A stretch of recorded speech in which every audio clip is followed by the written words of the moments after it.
Sometimes I hear people speak about exercising your spiritual authority over devils, and it makes me question if they know what spiritual authority truly is, and also what kind of warfare they have endured. Because sometimes, even using the name of Jesus and imposing your authority, if you will not work. Knowing about spiritual authority, it goes beyond knowing the differences between the Greek root words dunamis and exousia. A lot of times when people speak about exercising your spiritual authority over the enemy, they're speaking about being a more imposing presence, about raising your voice. But devils aren't deaf. They are disobedient. They will try to resist, or at least some.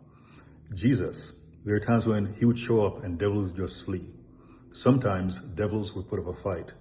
Jesus had been commanding the devil to leave the man at the Gadarenes, but there were a legion of them, and they were refusing to go on the Lord's command, even though they feared that he was there to torment them ahead of time. Of course, eventually, the Lord cast them out. And in the book of Mark, the apostles had been given authority from Jesus to cast out devils.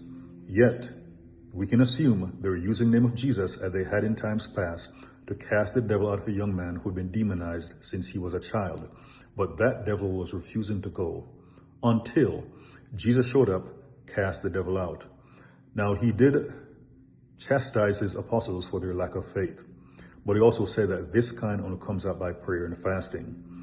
And sometimes people erroneously tell others that all you need to do is fast and pray in order to get a devil out, and that may not always work.